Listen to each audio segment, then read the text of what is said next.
With the new Bozjan content on the horizon, and confirmation that much of it will be taking place in, around, and under the ruins of what was once Bozja Citadel, here's a very quick lore recap video about Bozja Citadel and how it came to be in its current state. Let's start with a recap of what Bozja Citadel is. Bozja Citadel once sat as a stronghold for the nation of Bozja. After Bozja was conquered by Garlemald, the Citadel became the Empire's main stronghold in the territory. We turn back the clock from present day to almost 2 decades prior. Bozja Citadel still stands and now plays host to Project Meteor, also known as the Meteor Project. The project was led by Midas Nan Garland, father of Cid Garland and the Empire's finest engineer, known by the title of Father of Magitech. We don't know the specifics of this project during its beginnings, but what we do know is part of it was to recreate an ancient meteor magic and technology used by the Alligans. The project changed during its founding when it was discovered that the lesser moon Dalamud wasn't a moon at all, but an artificial satellite created by the Alligans. Though the Garleans didn't know Dalamud's purpose, they were eager to learn the methods of its creation, or use it as a weapon against their enemies. It's around the same time of these revelations and studies of Dalamud that Midas somehow communicated with Dalamud, and inadvertently awoke the elder primal Bahamut, who had laid dormant within. Using this link that had now opened, Bahamut enthralled Midas, in effect stripping away his will and making him the primal's servant. This incident went unnoticed by everyone, and the now enthralled Midas set himself to task and oversaw the development of a Lunar Transmitter to draw forth the power of Dalamud.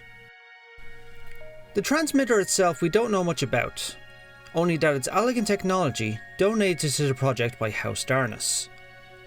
But we can assume, given its title, it's a way of communicating or linking with Dalamud, or a way to draw forth the power the Allagans needed from Dalamud, as they did use the lesser moon as an energy source, channeling its energy into the Crystal Tower. Midas proposed to the Emperor that they could use the transmitter to control Dalamud. After the Empire's defeat and losses at the Battle of Silvertear Skies, he proposed they could, quote, pull the moon down on the Eorzeans' heads, like the Empire's own meteor. Whether Midas did this under the influence of Bahamut directly, or came up with it himself, we do not know. The transmitter was now complete, and they were soon about to activate it. It's here Cid Garland makes his appearance.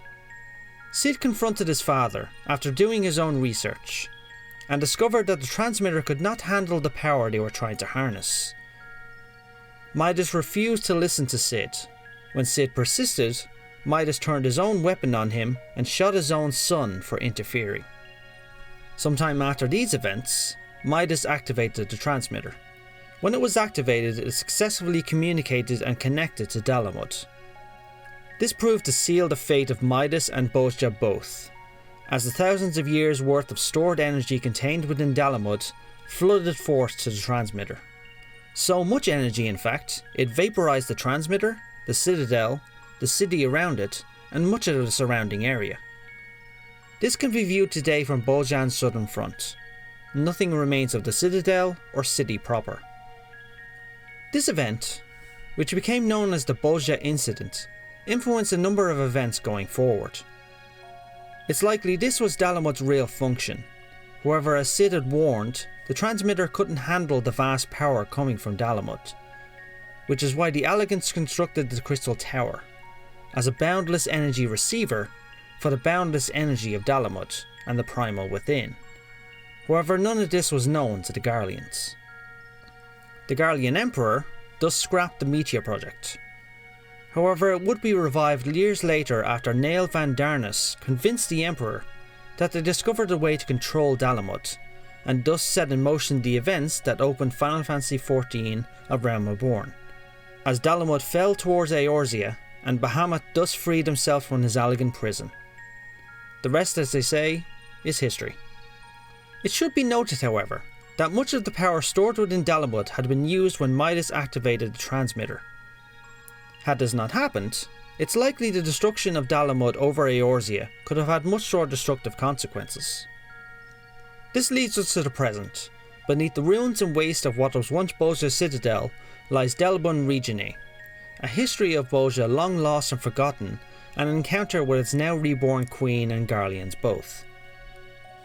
What the Garleans are seeking in these ruins, we will soon find out. That's it everyone, a recap of Bozja Citadel's history as it relates to the upcoming release of patch 5.45. I hope you all enjoyed this video. Leave a like and a comment if you did, and even if you didn't. If you want, subscribe to my channel to keep informed about my upcoming videos. Thanks all, I'll see you in 5.4.